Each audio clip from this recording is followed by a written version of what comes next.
జగన్ ఎప్పుడైతే అన్ని అన్ని నియోజకవర్గాల వాళ్ళని పిలిచి మాట్లాడారో కాస్త క్యాడర్కి ధైర్యం వచ్చింది. ఎందుకంటే క్యాడర్ కాస్త క్యాడర్ అయ్యారు, భయపడిపోయారు, వణికిపోవాల్సి వచ్చింది.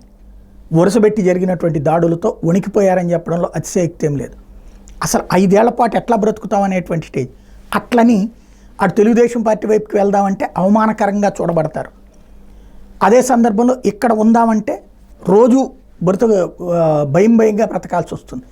ఆ స్టేజిలో వణికిపోయినటువంటి వాళ్ళకి ఆల్టర్నేటివ్ లేక ఇప్పుడు ఏంటి అని ఎదురుచూపులు చూస్తున్నటువంటి వాళ్ళకి ఒక ధైర్యాన్ని ఇచ్చారు జగన్మోహన్ రెడ్డి. తాజా మీటింగ్ సందర్భంగా కార్యకర్తలకు అండగా ఉందాం అంటూ దానికి తగినటువంటి ఏర్పాట్లు చేయమని చెప్పి అటు ఎమ్మెల్యే అభ్యర్థులకి అట్లాగే పార్టీ తరఫున తను కూడా నిర్ణయం తీసుకుంటానని చెప్పడంతో కాస్త ధైర్యం వచ్చింది.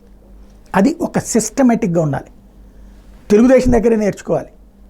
ఒక్కళ్ళని అరెస్ట్ చేస్తే 100 మంది వెళ్ళేవాళ్ళు, అక్కడికి వెంటనే లాయర్లు పరిగెత్తేవాళ్ళు, పోలీస్ స్టేషను కోర్టు పరుగులు పెట్టేవాళ్ళు. తద్వారా ఏదన్నా అంశం మీద విచారణ అయితే 41 నోటీస్ ఇవ్వండి స్టేజిలోనే ఉండేది. ఆ జడ్జిమెంట్ కాపీలే ఇప్పుడు ఉపయోగపడతాయి. అదే సందర్భంలో 7 ఏళ్లలోపు వాటికి అరెస్టే చేయొద్దు అనేటటువంటి పాయింట్, రాజకీయ కక్ష సాధింపు అన్నటువంటి వాటిది విచారణ మాత్రమే అన్నటువంటి కాన్సెప్ట్ ఇలాగే నడుస్తూ వచ్చింది. కాబట్టి ఇప్పుడు అదే తరహాలో రావాలంటే ఆ తరహాలో ఇక్కడ నడవాలి. ఆ తరహాలో టీంని ఏర్పాటు చేసుకోవాలి. చేస్తుందా జగన్, చేస్తారా చూస్తున్నది క్యాడర్.